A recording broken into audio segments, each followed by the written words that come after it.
Yo creo que aún en algunos lugares no se han sentido los efectos de los problemas que ya estamos enfrentando en el país. Todavía no se ha sentido, por ejemplo, que en este caso existe mucho dinero que está saliendo fuera del país, producto del temor que existe. En este momento tampoco se está reflejando en la economía, que las empresas definitivamente por la incertidumbre y el temor no están reinvirtiendo. En este momento, si bien es cierto, los pequeños empresarios están sintiendo a partir de las importaciones o lo que tienen, las operaciones que tienen que realizar con el alza del dólar, aún no lo están sintiendo, pero creo que en algún momento esto va a ser una crisis importante y creo que ahí los peruanos lamentablemente van a sentir los efectos de un gobierno que en este momento, hasta este momento, es absolutamente ineficaz. ¿En todo? Yo diría que en todo. Yo diría que en todo. Lamentablemente, digamos, los ministros que están frente a las carteras, en muchos de los casos han llegado a conocer, a aprender, y eso por supuesto pasa la factura. No es fácil conocer el Estado es complejo, y no es fácil conocerlo en un mes, no es fácil conocerlo en 2 meses. En realidad hay que tener mucho más que eso, más que ese tiempo para poder conocer una cartera. Pero muchos de ustedes han pedido al presidente de la República que cambie el gabinete y no lo ha hecho. Que cambie al primer ministro, no lo ha hecho. Que cambie al ministro de Trabajo y no lo ha hecho. ¿Por qué creen que no lo ha hecho? ¿Por qué se rehúsa a pesar del reclamo político? Bueno, porque yo creo que quiere estar rodeado de las personas que él considera que le dan seguridad para su proyecto político, ¿no? O sea, él creo que, por ejemplo, en el caso del señor Maraví, cuando uno revisa la agenda de visitas del señor Maraví, creo que han equivocado y piensan que el Ministerio de Trabajo es la gran federación de sindicatos. Entonces han recibido y reciben permanentemente a todos los sindicatos y no se dan cuenta que el Ministerio de Trabajo también tiene que ver, por supuesto, con las empresas.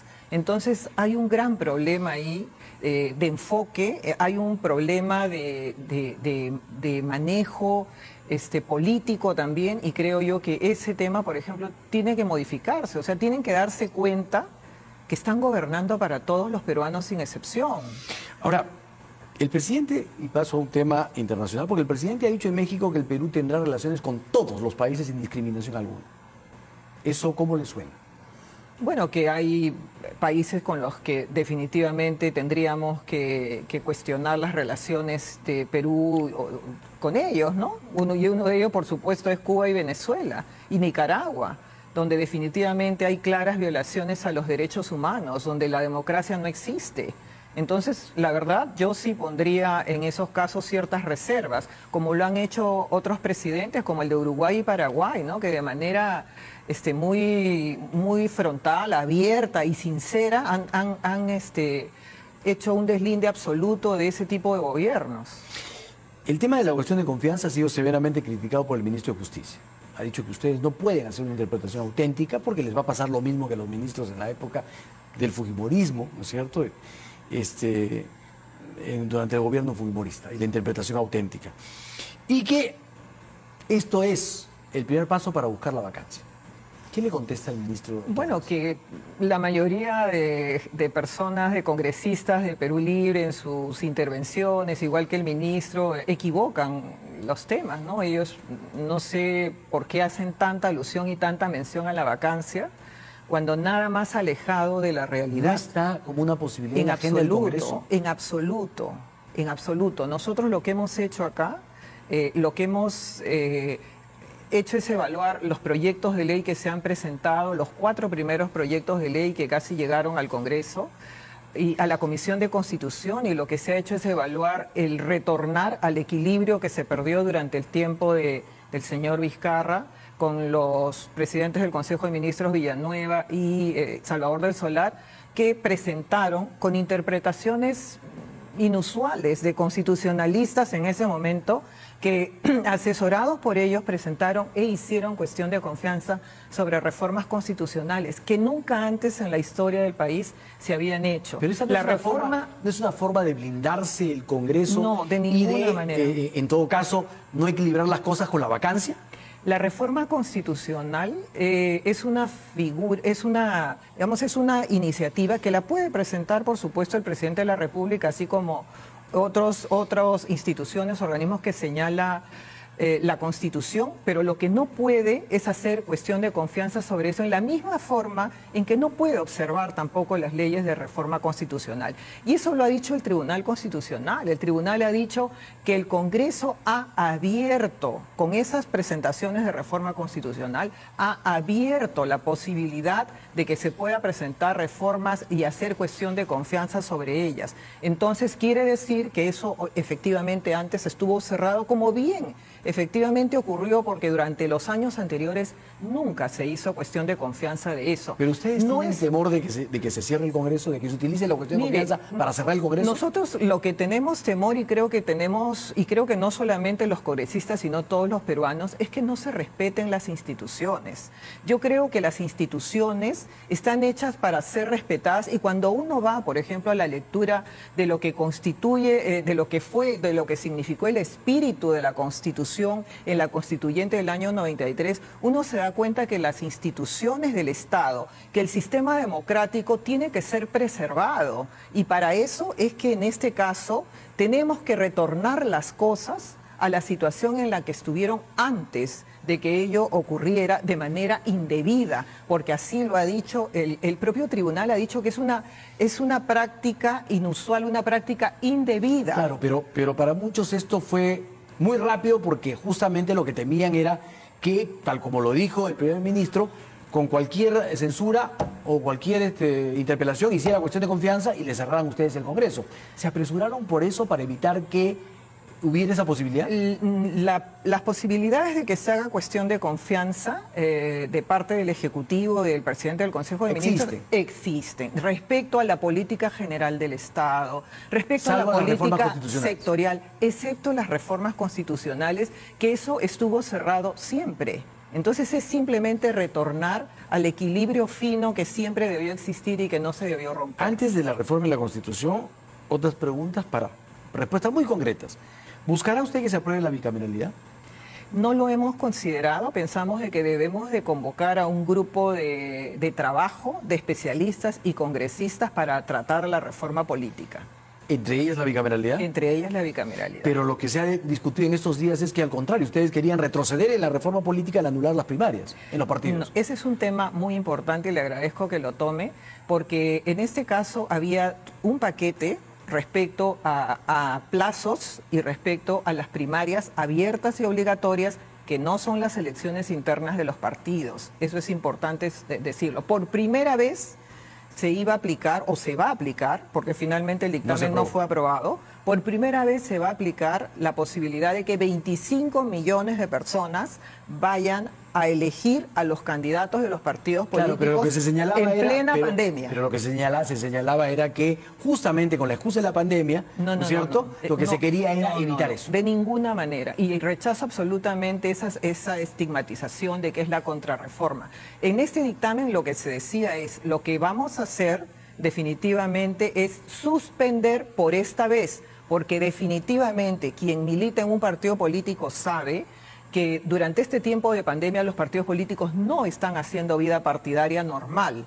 Entonces, ¿cómo podrían afrontar unas elecciones primarias o plazos que están por vencer tan rápidamente como que, por ejemplo, el día 5 de octubre todos los candidatos, alcaldes, gobernadores regionales tienen que estar inscritos ya en los partidos políticos? Entonces hay plazos obviamente que no se pueden cumplir, y ese era el sentido de este dictamen, prorrogar. Y además las primarias de ninguna manera se mencionó que debían de dejarse sin efecto, sino suspenderse con ocasión de la pandemia, porque estamos condenando a los ciudadanos a 3 elecciones. Las primarias, donde nos vamos a movilizar 25 millones de personas, las elecciones regionales y municipales, donde nos vamos a movilizar 25 millones de personas, y también la segunda vuelta en los lugares donde en las regiones se tenga que dar porque corresponde. Entonces, simplemente en este caso era, dejemos en este momento en suspenso y luego organicémonos mejor, igual los organismos electorales, y vayamos luego a las primarias. ¿Impulsará usted la reelección de los alcaldes y gobernadores?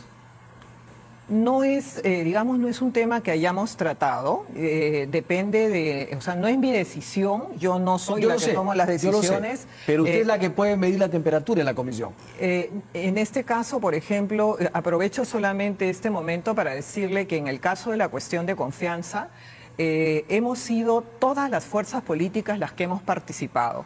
Por ejemplo, Avanza País, hemos tenido el apoyo de la vicepresidenta de la comisión, que es Adriana Tudela, la doctora Echaíz, que también participó activamente, de todas las fuerzas políticas de Renovación, de Acción Popular.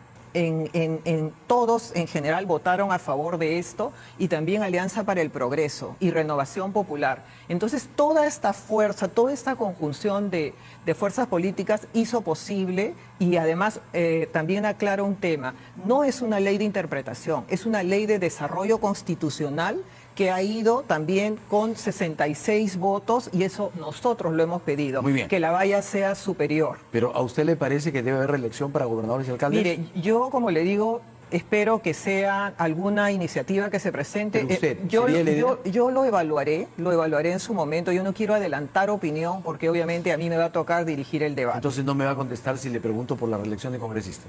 Por supuesto que no, porque yo tengo que esperar el debate y no tomar posición respecto a algunos temas, Y con ¿no? respecto a la censura al ministro Maraví, ¿sí estaría de acuerdo?